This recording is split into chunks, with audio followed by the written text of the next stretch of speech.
Welcome to another episode of CrossTalk. My name is Kevin Tocci, and I will be your host for the next 30 minutes. And as you know, this particular show, we do a lot of different types of episodes, whether it's speaking with folks in the community. We usually will talk to local lawmakers, and from time to time, we'll get in touch with folks who are in our educational field. This particular crosstalk, if you watched last year during the school year, we had Dr. Tom Hickey, who would join us. He is the Superintendent Director of the South Shore Vocational Technical High School. He is here with us, sir. Kevin, nice to see you again. Now, this would technically be our first show of the new school year. Correct. It's November. It's been a blur so far, but I'm thrilled we're able to get back to see you here in the studio. Now, what the good doctor has brought with him is a couple of students who are from not only from the high school, but also they live right here in our area. I believe right. We have Payton Brown, who is a senior from Hanson. Hello, Payton. How are you? Tell us a little bit about yourself, Payton. Well, I'm a senior in the drafting program at Votech. I was elected student body president for this school year, and I'm kind of all over the place in student council, NHS, and skills. Okay. And then we have James Aiguier. Yes. I'll make sure we said that correctly. I want to thank Tom for making sure that That's right. It was phonetically spelled out, so we said your name properly.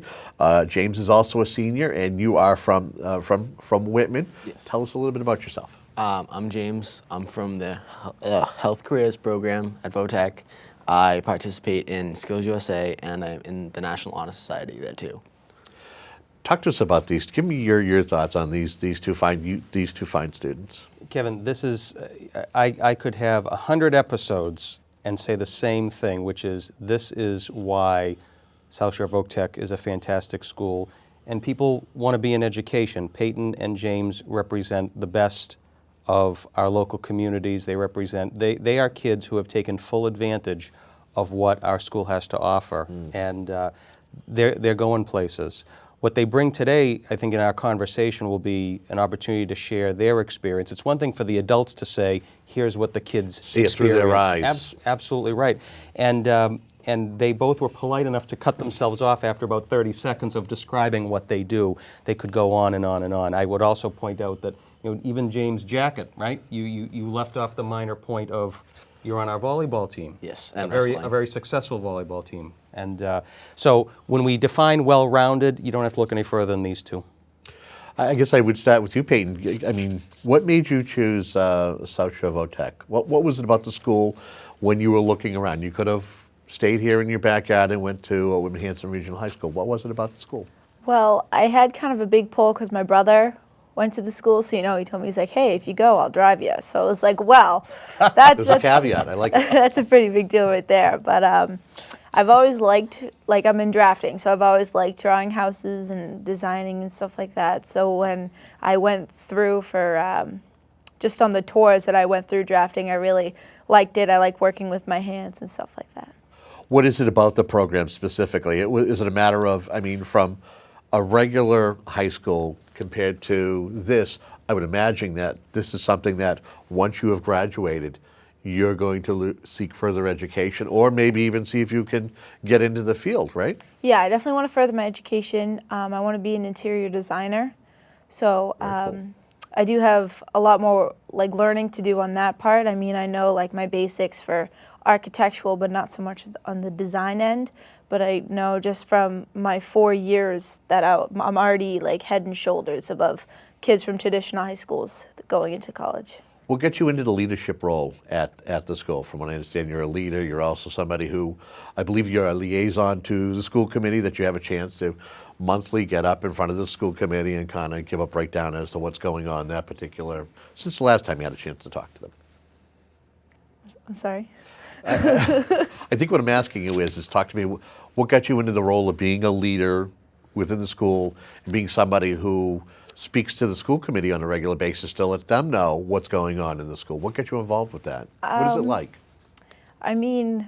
I first was like introduced to student council my sophomore year, just basically because a teacher told me, I think you would be good at this. So I mean, I ran, I got elected, and it just kind of snowballed from there. I like just kind of like making activities, like getting school events going, like helping out like other communities, helping out other kids, and just kind of going from there. Well, what's it like to be the voice? I mean, you're being on the student council. You're kind of like the voice for your peers, correct? Mm-hmm. What's that like, and what's been some of the main things that you've had a chance to articulate to the faculty and to some of the folks, in the front office? I mean, like, it's a lot of pressure because, like, it's like you're the face. So it's like, and if anything goes wrong, that's also who they blame it on. But it's also like basically the communication head. So I kind of go between the students and the faculty and find out what the students want, find out how to make it work with the faculty, and kind of just go back and forth and make what they want happen, like make it actually able to happen. Kevin, can I jump in? Please do. What are the students? What's their opinion on cell phone use during the day? Have they talked about wanting to use cell phones? Because we have a pretty strict policy. Yeah, on that, well, right? I mean, they always find a way to use their cell phones.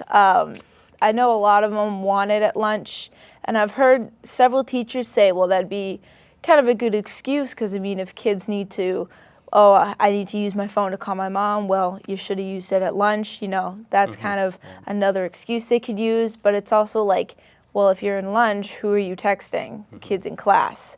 But you're having these conversations with your peers. They're giving you feedback, and you're communicating that to the administration. Yeah.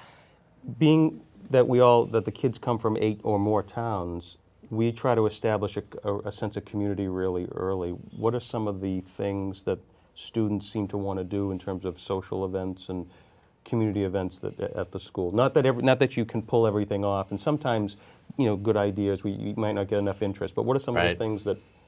Definitely this year, just because we're seniors now, a lot of kids are interested in community service projects. So like it looks good on like the college applications and stuff like that. So a lot of kids have been asking me, hey, what can we do? Can we get like a community service club going? Things like that. I have to say, Payton, I was sitting in my office, and I hear an announcement in the afternoon, and I think it was to go down to Ms. Cook's room. Students interested in forming a community service club. I said, community service club, all right. And I figured I was going to walk down to this opening meeting and find a volunteer teacher, who our teachers will volunteer for pretty much anything that the kids want help with, and a few kids would be in there. I think there were over 20 kids in the room talking about fundraisers and other community service activities. Totally organic from the students themselves. How important is that, though, to see that these young adults who are on the cusp of going into society wanting to give back to the community? You, as somebody who oversees this institution, how do you feel about it? I'm just so proud, because if they have internalized that lesson, which is you do have to give back, the community just doesn't happen. The folks that serve as on the Board of Selectmen or the Finance Committee, who run the youth sports leagues in town, they all share a sense of community. The fact that we have kids in our school who might have 18 other things they need to do when that dismissal bell rings, but they're there to talk about a community service club, it's fantastic. So many of our vocational programs have a community service element built in. Sure. And so we're oftentimes, that's a hallmark of the school. But this even goes beyond that. There's a sense of purpose here on the part of these kids that I was just very proud of. If you could give me a fond moment that you've had during your 4 years at South Shore Voc, what would that be, Payton?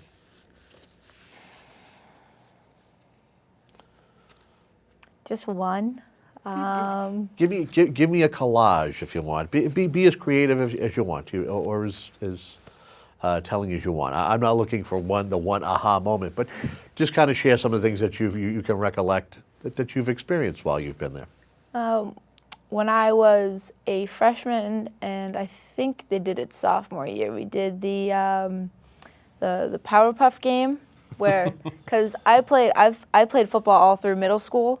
So when I got to high school, I didn't really want to play, and then they had like the Powerpuff game, so the girls could play football. So I was like all over that. I was like, yeah. What's your position? I was Of tackle. choice. Really? Wow. What do you think of that, James? I saw the opportunity to become a cheerleader, but I had to pass it up that day. I had stuff going on. James, you're in the Allied Health program. What made you decide to go to, again, you could have went to Whitman-Hanson Regional High School, a great learning facility. You decided to go to South Shore Votech. What was it about the school that enticed you to go there? I like the idea that after the high school, you basically have a job in the trade that you chose to study those 4 years, and I thought it'd be helpful just coming out of high school. I wasn't planning on going to college, and I just wanted to have something to fall back on. What is it about the medical field that you like? I like how the body works and how people interact with each other in the field. So if you're a nurse, you can make a patient feel better. Instead of like a doctor who just treats the disease, you actually treat the person. Now, you also you were telling us before we went on air that you have a plan. You're going to go to college and you're going to actually do what once you get done with college? I'm hoping to become an Army Nurse Corps officer. That's pretty unique. Yeah. And what made you decide to kind of want to go in and serve your country? Is it just that it's the position to be able to go all over the world and do this, or what was it? That's one of the perks of it. I really wanted to just serve my country, and I figure you get benefits by getting trained, so you get more experience in your field, and that's just a plus for me. I'd rather just serve my country, but the bonus of getting to go around the country, go around the world, and get more experience in Army hospitals was pretty exciting to me. Now, you also, besides being a part of that program, you're also you're athletic yourself. Yes. Correct. Volleyball. Volleyball and wrestling. Volleyball and wrestling. Weird combination. What do you feel you're better at? Do you feel that you're better at the game of volleyball, or you feel you're better on the mat? The mat. The mat's my sport. I like volleyball, but nothing beats wrestling. Okay.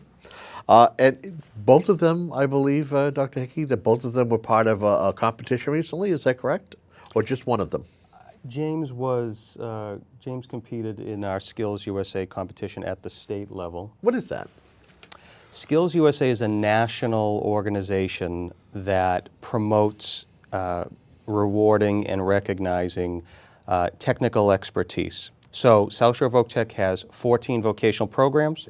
Every year there are competitions held throughout the state of Massachusetts at the local and the district and the state level in our respective fields. James was I don't even, I mean, to say that he was successful is an understatement.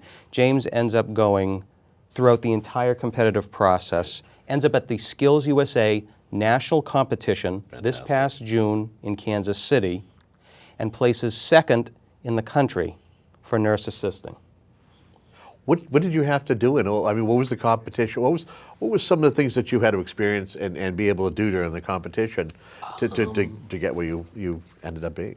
At the state level, it was, you had to take 2 tests. One's like the basic Skills USA knowledge, and then the second one has to do with your trade. So it's a bunch of medical questions, basically. And then after that, they have you do a physical test, which you have to perform different skills in your scope of practice. And it was basically the same thing at the national level. Oh, no kidding. Now, I believe that you brought with you, and let's not forget them. You brought some of your medals with you, right? Yes. Could you show those real quick? Hold them up so that our cameraman can kind of zoom in on them. Let's start with, you want to start with the smallest and work your way up to the biggest? Sure. That's how I like to do it. This is my first. This is the district medal. Okay. For the District 6 competition. Okay. I got gold in that. And then this is my favorite because it's gold. It's the state competition, first in that. And the national competition, the biggest one. It's heavy too, silver. What do you take away from the experience? Give me your thoughts on competing in that, in something like that, in something that you're looking to have a career in. I thought it was exciting because you got to meet different people from different parts of the country that are going through the same thing you're going through. So it's interesting to get to kind of discuss each of your experiences in that field. So I talked a lot with different people, like one from Idaho, one from Nebraska, from Missouri, Mississippi, all over the place. Fantastic. That definitely is. And I want to go back to you, Dr. Hickey. This isn't the first program that we've seen your school compete in. Wasn't there something as far as automotives not too long ago? We have had automotive students, a very long track record of our automotive program, placing students at the Ford AAA national competition, placing very high, winning competitions statewide and competing nationally. Again, it's just a reflection of the type of training that they get. And even if I go back to Payton's point earlier about the training that she's received in drafting, when she talks about that advanced training that she has, the kids at the school, if they're spending half of their 180-day school year in a vocational setting. Right. So whether it's James in our allied health program or Payton in drafting, that quickly translates into about 500 hours per year. So take grade 10 and grade 11 and then grade 12 and then even half of grade 9 after exploratory. Devoting all of that time into that major is producing dividends. And I got to ask both of you, did you walk in the door with drafting and allied health in mind? I did.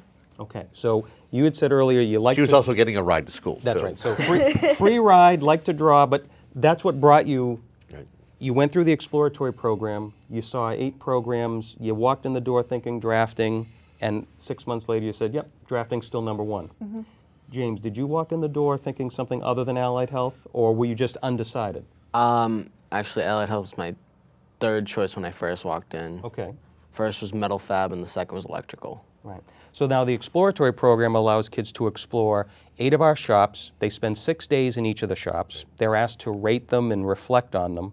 And then around January, February of the freshman year, they pick their top program. And so the fact that you had an opportunity to sort that out, we feel is so much better than having a kid walk in the door thinking what they want. It's tough to ask anybody, what do you want to be for the rest of your life? So when you ask someone who's 14 years old, the least we should do is give them some time to actually explore it and interact with it. And so we end up seeing a lot of kids very satisfied at the end of the process. They're making an educated decision. Yeah, I find it fantastic what James had mentioned, that was kind of the third on his list, but it seems as though it's his primary focus now. Right. You have a high school full of motivated kids, proud of the majors they're in. There's no telling what they can do. I'll ask you the same question that I asked Payton, and that is give me, a couple of different things that you remember from, going into 9th grade to anything that you've done up to the point where you are now as a senior that you can recall and share with the folks who are watching at home. My favorite was prom, honestly. It was just a fun night. The fact that the committee of prom worked so hard to get that all together, and the way that they made it so successful was just amazing. Okay. Now, do either of you two? Have you done things together, or how often do you guys see each other in the halls or interact, or is this the first time that you are both kind of interacting with each other on a TV show? No, we're buddies. We're in the same Buddies. class. I'm sure they're texting one another, as Payton said, throughout the day, I want to ask you, taking care of what's going on as far as with South Shore Voc. Yeah. What's the latest in regards to South Shore Voc? I know that you recently just had an accreditation visit. Right. Talk to me about that. Sure, it's been a busy fall. So the New England Association of Schools and Colleges, which is the organization that virtually all public school districts in Massachusetts belong to, we had a visit of 25 educators from around New England during the first week of October. They came in and they observed the school in operation. And it was a successful visit. We got some early good feedback.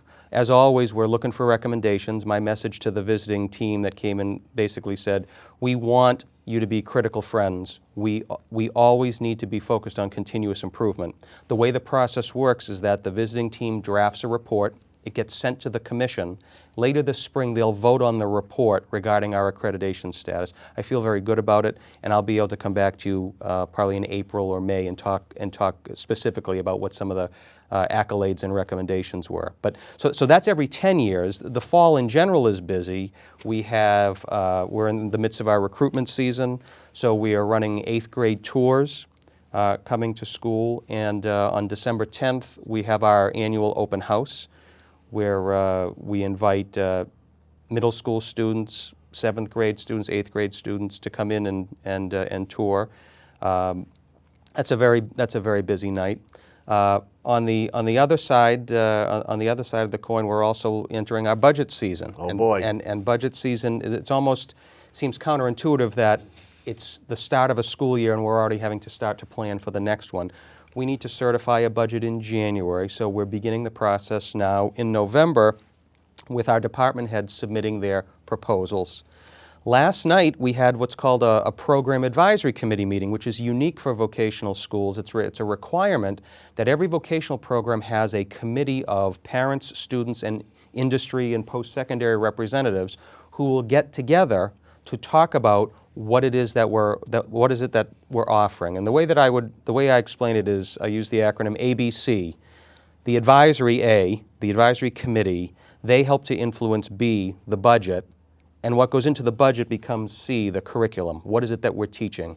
If we don't listen to industry, if we don't listen to higher education, and if we don't listen to the parents and the kids in our programs, we're truly not going to make the most of the time and the resources we have. So advisory, NEASC, budget preparations, open house and recruitment, it's an exciting time. It's busy, it's an exciting time. And I think it's important for folks to understand what goes into it. I mean, and it's not like you're more worried about one community, or in the case like Whitman-Hanson Regional High School, they're going to worry about 2 communities. You're worried about 8 communities, correct? When it comes down to talking with those communities as to what the needs of South Shore Voc is. That's correct, Kevin. All 8 of our communities have different needs. I think that all 8 of our communities have excellent public schools. I think Whitman-Hanson Regional School District does an excellent job. Yep. It's nice that the families in these 8 towns have 2 public school options. And but when it comes to budget time, with different initiatives going on in various towns, it requires us to be transparent and detailed as to what we're looking for, because to run a vocational technical school it's more expensive. It truly is, and we have to be able to justify that year in and year out, and that's appropriate. I have to, I've had many a conversation in this seat with folks from Whitman and Hanson, and one of the things when they're looking at their budgets, especially on the school side of things, is unfunded mandates. Is that something that you have to deal with from time to time in regards to giving education to the kids from 8 communities? Certainly, and in fact, I would say that other than the mandates that would apply, say, in a K-8 arena, yep, as a public high school, grades 9 through 12, the mandates, the frustrations would be the same. So as we look at the rolling out of Common Core curriculum, transitioning from the MCAS test to PARCC, right, these things oftentimes, as you said, will come without some financial support. Right, but there's a stipulation that you have to go along with that mandate, though. That's correct. Right. So we are certainly trying to manage that, to understand it as best we can. The pace of change right now is very quick, and at times it can be very frustrating. Without tipping your cards and showing your hand, what are the challenges that you feel you're going to face for the fiscal year 2015 budget? I think there's no hand to tip. I think that we need to make sure that we have a current course curriculum in place, which at our school means we have to have current equipment.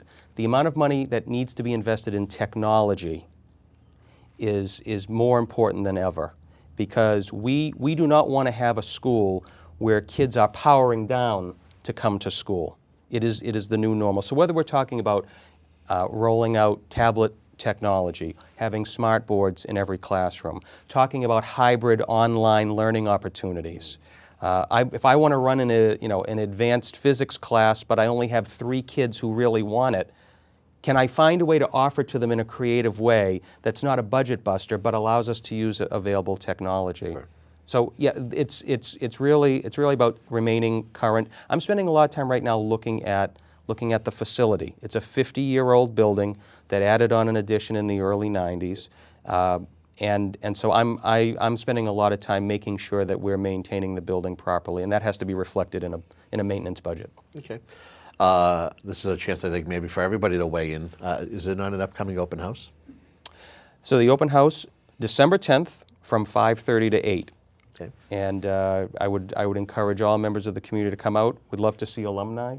And it will not just be staffed by talking heads like myself. Again, the hallmark. Not a bad thing, but Well, it's okay, but what's most important for me is that families come in, they're greeted by members of our guidance and administrative staff, and then they get on their way to the shops, and they meet our faculty, and they see the kids, and they can talk to the 10th and 11th graders and the 12th graders who are there doing demonstrations, who are able to share a bit of their experience, much like Payton and James did. I think Payton might have been at last year's open house, if I'm correct, because we might have actually caught her on camera when we walked around Do you remember? with I Deb was in my Collins. sling.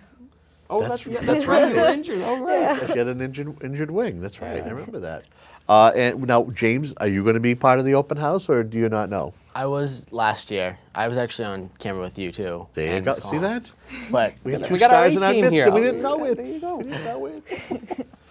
All right. So once again, if folks want to know more about the open house or know more about South Shore Votech, Sure. Our website is ssvotech.org, and our main number is 781-878-8822. We have our guidance department is primarily responsible for organizing recruitment. So for families that might be interested in applying to the school, eighth graders, or perhaps even ninth graders in programs where we have space, the guidance department would be the best place to start. okay. Anything that you, Payton, or James want to say? We get just a couple of minutes left as far as the open house, or anything we might have overlooked that you want to talk about for a moment, Payton? Definitely, if an eighth grader's coming in and they're kind of on the edge and where to go, definitely go to Votech. If they like working with their hands, they want to get away from the kids they were with. If they just want a brand new start, Votech is definitely, it's a great school. Fantastic. That's a good message. James? I feel like the open house last year was very successful. A lot of people came in and talked, especially in my shop. I know that I had a lot of parents and students talking to me about how my shop runs and all that. And I know that other shops had successful nights that night too. And also, our sports are free. Unlike most high schools where you have to pay, you can just go and play sports for free. Fantastic. You both were excellent representation of South Shore Votech. I agree. Excellent choice. Anything you want to say in closing in regards to our conversation here today? Well, actually, Kevin, if I could fast forward a little bit, when we get a chance to talk in the near future, I'll be able to come back to you with some updates relative to our recent round of MCAS scores. I can give you an update on the budget as well, and let you know where we stand in the second half of the school year. Well, I want to thank you. Thanks, Kevin. Thank each of you for coming as I reach all the way down. And that, of course, that's another CrossTalk featuring some folks from South Shore Votech. Technical Vocational High School. I'm Kevin Tocci for Steve Roy and Paul Watson. Have a great day.